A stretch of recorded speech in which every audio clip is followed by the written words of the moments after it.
How did Roman aqueducts work?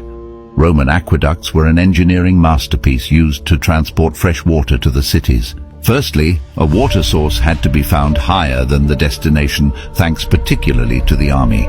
The Romans chose the best route by determining the slope required for water to be transported by gravity. The majority of Roman aqueducts were built underground, with water flowing through channels coated with hydraulic mortar, punctuated by depressurization falls.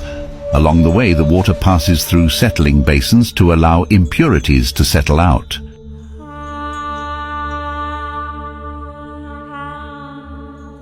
To get through the hills and mountains, engineers used a mining technique consisting of drilling a vertical shaft every 30 meters, following the progress of the gallery. This enabled them to work faster, with a team in each shaft, and to check alignment using plumb lines. To cross the valleys, a bridge was built on which the aqueduct rests. However, when the arches were too high, they became unstable. To remedy this problem, the Romans limited the height to around 20 meters. When the construction needed to be higher, another story was added.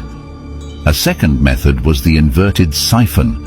The Romans built a pipe higher upstream and a little lower downstream. Thanks to the pressure, the water circulated on its own. Special valves known as sluice gates were used to divert water to regulate its flow, to split the watercourse and feed other sites like mines or the famous watermill complex of Barbigol, but also for maintenance. Once in town, the water flowed into a basin called Castellum Divisorium. The water was then redistributed throughout the city via a network of lead or terracotta pipes to thermal baths, fountains, and even the villas of the wealthiest citizens.